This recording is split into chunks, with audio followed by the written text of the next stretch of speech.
बहुत समय पहले की बात है। एक गांव के पास एक घना जंगल था। गांव के लोग उस जंगल में जाने से डरते थे, क्योंकि कहा जाता था कि वहां एक भूत रहता है। रात को अक्सर पेड़ों के बीच से अजीब सी आवाजें आती, कोई हंसी, कोई रोना और कभी-कभी जानवरों की डरावनी चीखें। गांव का एक बहादुर युवक अरुण था। उसने तय किया कि वो इस डर की सच्चाई पता करेगा। एक रात हाथ में लालटेन और एक गंडा लेकर वो जंगल में चला गया। जंगल में सबसे पहले उसे एक घायल हिरण मिला। अरुण ने देखा कि हिरण डर से कांप रहा था। तभी झाड़ियों से शेर की दहाड़ सुनाई दी। लेकिन शेर अरुण पर हमला नहीं करता, बल्कि कहता है, ये जंगल अब सुरक्षित नहीं रहा। यहाँ एक भूत ने सबको परेशान कर रखा है। अरुण ये सुनकर चौंक गया, क्योंकि जानवर इंसान से बात कर रहा था। धीरे धीरे पूरा जंगल अंधेरे में डूब गया। एक लंबा सा भूत सामने आ गया।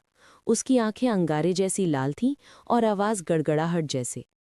भूत बोला, क्यों आए हो इंसान? ये जंगल मेरा है।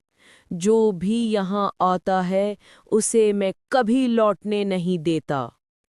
अरुण ने डरने के बजाय भूत से कहा, अगर ये जंगल तुम्हारा है तो जानवर क्यों दुखी हैं? क्यों हर जीव डर कर जी रहा है? भूत कुछ देर चुप रहा। फिर अचानक भूत रोने लगा। उसने कहा, मैं कभी इस जंगल का रक्षक था, लेकिन कई साल पहले कुछ शिकारी आए। उन्होंने मुझे मार दिया। मेरी आत्मा यहीं भटक रही है।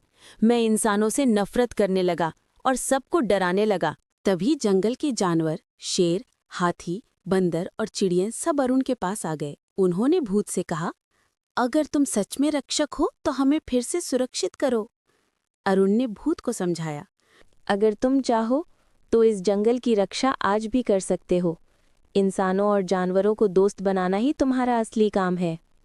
भूत धीरे धीरे मुस्कुराया।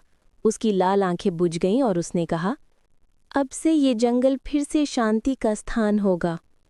और वो गायब हो गई। उस दिन के बाद जंगल में कोई डरावनी आवाज नहीं आई।